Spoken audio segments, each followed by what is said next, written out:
Assalamualaikum dan salam sejahtera. Bersama lagi dengan saya, Siti Nur Syahazam Berkecalan, nombor metrik 09 DHM 20F2004.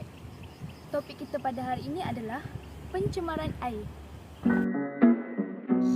Pencemaran air merupakan perubahan yang berlaku kepada air dari segi kandungan atau warna serta sifat-sifat kimia yang disebabkan oleh pelbagai bahan pencemar dalam pelbagai bentuk seperti pepejal, cair dan gas. Pencemaran air boleh menyebabkan kemusnahan ekosistem akuatik dan boleh membawa kepada masalah kesihatan awam.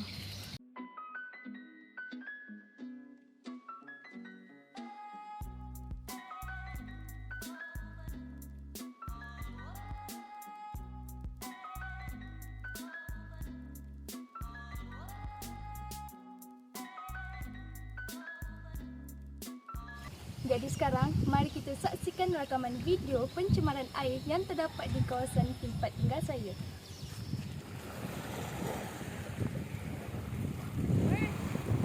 Seperti anda lihat, keadaan di kawasan ini dicemari dengan banyak sampah sarap.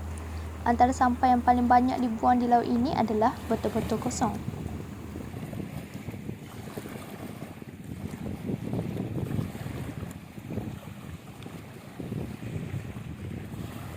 Selain itu, terdapat juga tong minyak yang dibuang di kawasan ini.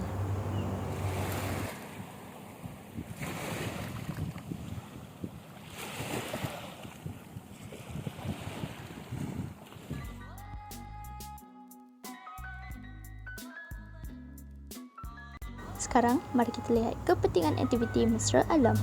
Yang pertama, dapat menjaga kebersihan dan keindahan alam sekitar. Yang kedua, dapat mengeratkan hubungan silaturahim. Dan yang ketiga, dapat melakukan aktiviti yang berfaedah. Seterusnya, kemahiran asas bagi aktiviti mesra alam. Yang pertama, guna semula dan kitar semula. Yang kedua, melakukan aktiviti bercucuk tanam. Yang ketiga, mengurangkan penggunaan peralatan elektronik. Sekarang, mari kita ketahui mengapa alam sekitar ini amat penting untuk dijaga. Kepentingan yang pertama ialah agar habitat flora dan fauna terpelihara. Yang kedua, agar kesihatan manusia sentiasa terjamin. Ketiga, dapat menarik pelancong luar untuk melancong ke negara kita.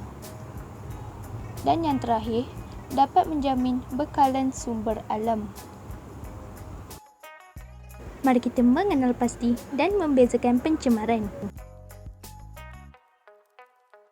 Pencemaran udara didefinisikan sebagai pencemaran atmosfera yang mengganggu komposisi semula jadi dan kimia di udara.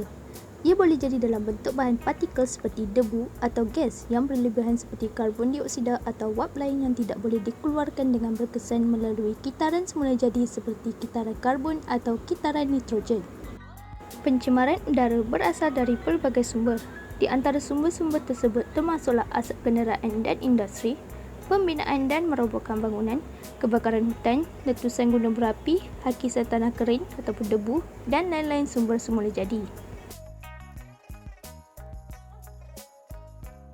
Pencemaran tanah adalah apabila tanah menjadi penghalang kepada pertumbuhan semula jadi dan keseimbangan di muka bumi sama ada ia digunakan untuk penanaman, ternakan, tempat tinggal atau hidupan liar. Beberapa pencemaran tanah dilakukan secara sengaja seperti mewujudkan tempat pembuangan sampah dan penerokaan hutan. Pencemaran bunyi merujuk kepada tahap kebisingan yang tidak diingini dari bunyi-bunyi yang disebabkan oleh aktiviti manusia yang mengganggu keselesaan kehidupan.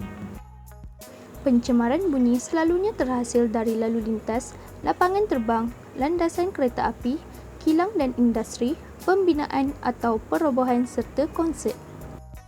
Konsep teknologi hijau.